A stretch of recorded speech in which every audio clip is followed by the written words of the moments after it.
ነው። ሌላ ዓላማ የለውም ትዳር። የምናገባው ለመዳን ነው። እስኪ ይሄንን ቃል እስኪ በሉ። የምናገባው በሉ እስኪ ለምንድን ነው? በቀችን እንዳትረሱ። አያችሁ፣ አንዲት ሴት ባል የምታገባው ለመዳን ነው። አንድ ባል ሚስት የሚያገባ ለመዳን ነው። ተመልከቱ። ዓላማውን መረዳት ማለት ለመዳን እንደምንጋባ መረዳት አለብን ማለት ነው። ስንፋታ ያ መዳን እንደጎደለ መታወቅ አለበት ማለት ነው። ያ መዳን እንደቀረ እናውቃለን ማለት ነው። ሚስትህ ለመዳንህ ወሳኝ ናት እያልኩ ነው ያለ። አየህ፣ ባልሽ ለመዳንሽ ወሳኝ ነው እያልኩ ነው ያለ። ለመዳን ነው ዓላማው ማለት ነው። መንገዱ ግን ሶስት ነው። የትዳር መንገዱ ወደ መዳን የሚወስደን ግን ሶስት ድርጊቶችን ለማድረግ ነው። አንደኛው ከዝሙት ለመጠበቅ ጥሩ የምንድነው? ከዝሙት ስንጠበቅ አይደል? መልካም። ሁለተኛው ዘር መተካት፣ ለመንግስተ ሰማይ የሚበቁ ልጆችን ማፍራት፣ ይሄም የመዳን መንገድ ነው። ሊቀርም ይችላል፣ ይሄ አይታወቅም፣ ምክንያት ያጋጥማል። ስለዚህ ዘር መተካት ዓላማው አይደለም። ለምን? የትዳር ዓላማ ዘር መተካት ቢሆን ኑሮ ዘር ያልተኩ በትዳር የሚኖሩ አሉ። እነዚህ ምን ይሆኑ ነበር? ትዳራቸው ዓላማ የለሽ በተባለ ነበር። ስለዚህ ግን መዳን ስለሆነ ልጅ ባይወልዱም ይድናሉ ማለት ነው። አለመውለዳቸው የኃጢአት ምክንያት አይደለም። ልጅ አለመውለዳቸው አያስኮንናቸውም ማለት ነው። ትዳርን እስከዚህ ነው ከፍ ብላችሁ መረዳት ያለባቸው። ብዙዎች ትዳራቸውን የሚፈቱት ልጅ ባለማግኘታቸውም ጭምር ስለሆነ ማለት ነው። አንዳንዱ በገንዘብ ምክንያት ነው፣ አንዳንዱ በልጅ ምክንያት ነው፣ አንዳንዱ በተለያየ በግሉ አመል ምክንያት ነው። ስለዚህ ለመዳን ዘር መተካት ወሳኝ ግዴታ አይደለም። እኛ አይደለንማ፣ ስራው የኛ አይደለም። ባልና ሚስት በምንጣፍ አንድ ይሆናሉ። ዘርን ልጅ ወደ ማድረግ ወይም ሰው የሚያደርግ ግን የሚፈጥር ግን እግዚአብሔር ነው። ስለዚህ ነው ናሁ ውሉድ ጸጋሁ ለእግዚአብሔር፣ እነሆ ልጆች የእግዚአብሔር ስጦታ ናቸው በማለት እግዚአብሔር ይናገራል። ልጅ አልሰጠም ማለት ግን ሰዎቹ አይድኑ ማለት አይደለም። እንዲያውም የወለዱት ልጆቻቸውን በአግባቡ እስካላሳደጉ ድረስ ተጠያቂ ናቸው በልጆቻቸው። እነዚህ ደግሞ ትዳራቸውን አክብረው በመኖራቸው የሚድኑ ናቸው ማለት ነው። ሶስተኛው መረዳዳት የሚባለው ነው። መረዳዳት ማለት ቀላል እንዳይመስለን። አፋዊ መረዳዳት አለ፣ ውስጣዊ መረዳዳት አለ። አፋዊው መረዳዳት ማለት በውጭ የሚሰሩ ስራዎች አሉ፣ በቤት ውስጥ የሚሰሩ ስራዎች አሉ። በእነዚህ ተረዳድቶ መኖር ነው። ውስጣዊ መረዳዳት ማለት ግን የእሷን ችግር እሱ መሸከም፣ የእሱን ችግር እሷ መሸከም። ለምን? አንድ አካል ሆነዋልና ነው። ኦርቶዶክሳዊው ትዳር አንድ አካል መሆን ነው። አንድ አካል መሆን ማለት ደግሞ እንደ አንድ ልብ መካሪ፣ እንደ አንድ ቃል ተናጋሪ ይሆናሉ ማለት ነው። እንደ አንድ ህይወት ነዋሪ ይሆናሉ ማለት ነው። ስለዚህ በዚህ ውስጥ ምን አለ ማለት ነው? ችግርን አለመረዳት የለም ማለት ነው። በቃ የባሏን ችግር የማትረዳ ከሆነች ኦርቶዶክሳዊ ትዳር ምን ሆኗል? ፈርሷል። አብሮ ቢኖሩም እንኳን ፈርሷል። የሚስቱን ችግር የማይረዳ ከሆነ አብሮ ቢኖርም እንኳን ትዳሩን አፍርሷል። መጀመሪያ የምንገባው ወደዚህ ትዳር ቃል ገብተን ነው። በእግዚአብሔር ፊት ቃል ገብተን ሰነፈች፣ ጠቆረች፣ ከሳች፣ መከነች ብዬ ላልተዋት እግዚአብሔር ምስክሬ ነው ብለን ቃል እንገባለን በእግዚአብሔር ፊት። ይሄንን ቃል ማፍረስ አይቻልም። 10 አመሏ ጠባይዋ ቢቀየርም እንኳን ወደ እግዚአብሔር እንጮሃለን አመሏ እስኪስተካከል። ባል በተመሳሳይ ወደዚህ ሐሳብ ቢገባ ሴት ወደ እግዚአብሔር በመለመን ባሏን ማስተካከል እስከዚህ ሰማዕትነት ይፈጽማሉ እንጂ እንደዚህ ነው አይረዳኝም እንደዚህ ነው ብሎ ይኸው መፍታት የልጅ ጨዋታ ከመህንጻ ደቂቅ ኮነ መቅሰፍቶሙ። ህይወታቸው እንደ ህፃናት ቤት፣ ህፃናት ሲሰሩ ይውላሉ፣ ማታ ወደ ቤታቸው አፍርሰው ይሄዳሉ። እንደዚህ አይነት ትዳር መሆን የለበትም። በደንብ ልንገሰጽ የሚገባው ነገር ቢኖር ትዳር ላይ ነው። አሁን እንዲያው ትልቁ ቤተክርስቲያናችንንም የሚሸከመው የሚጥለው ይሄ ትዳር ነው ከተቋምነቱ የተነሳ። ስለዚህ የትዳር ዓላማውን መረዳት መዳን ነው ብሎ መረዳት መቻል አለበት። ይሄንን አሁን እንያዝና ሌላ ምሳሌ ልስጣችሁ። አንድ መነኩሴ ገዳም ገባ። ከእግዚአብሔር ጋር ቃል ገብቶ ቆብ አደረገ፣ መነኮሰ።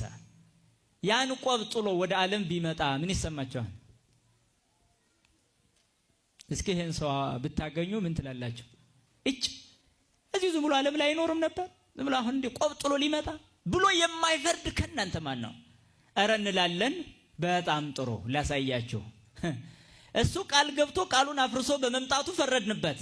እሺ ሚስት ያገባውስ ያዕቆብ እንዳደረገ ለመዳን እንዳሰበ ያገባው ለመዳን አልነበር? አዎ ቃሉን ማፍረሱ እኮ ያው ነው።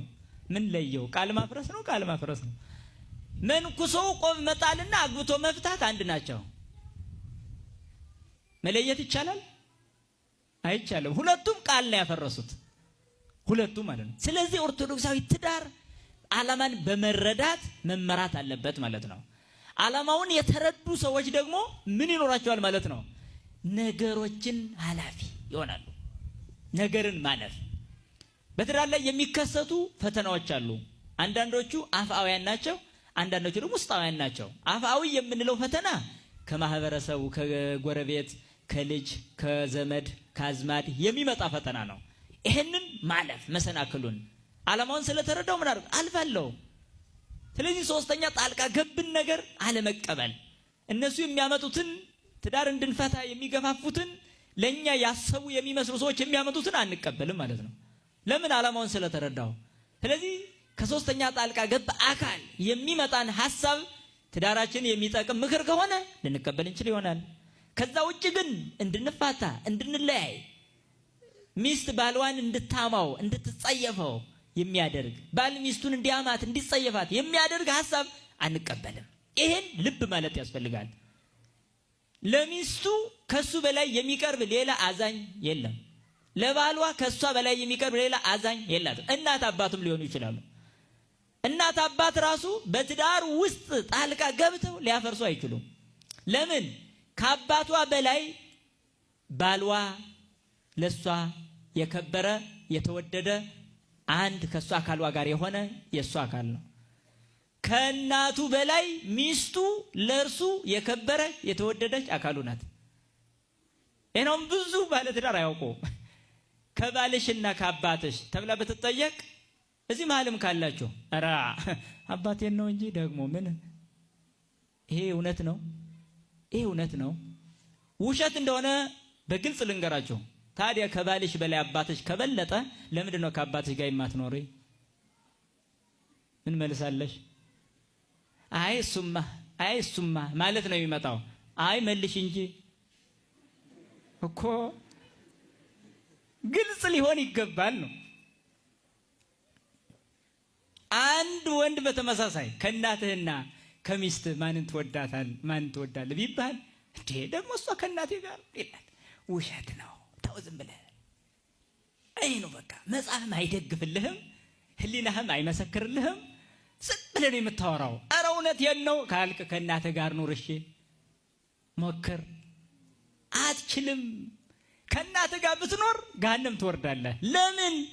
ስሜት በፈቃድ ቢነሳ ከእናትህ ጋር ስለማትፈጽም ዝሙት መፈጸምህ አይቀርም።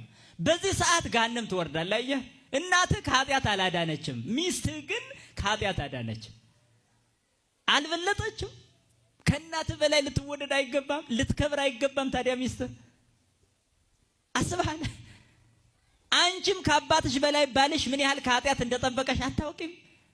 ፈቃደ ስጋ ቢነሳብሽ ባልሽ ባይኖር ኑሮ ከሌላ ጋራ መፈጸምሽ አይቀርም። በዚህ ሰዓት ከህጉ ውጭ ሆነሽ፣ ከህጉ ውጭ ከሆንሽ ደግሞ ወደ ገሃነም ትጣያለሽ። ስለዚህ ከገሃነም ያዳነሽ ማን ነው? ባልሽ። የተፈቀደልሽ አካል አዳነሽ። ስለዚህ ዓላማው ለመዳን ነው ያልነው። ያው ተፈጸመ።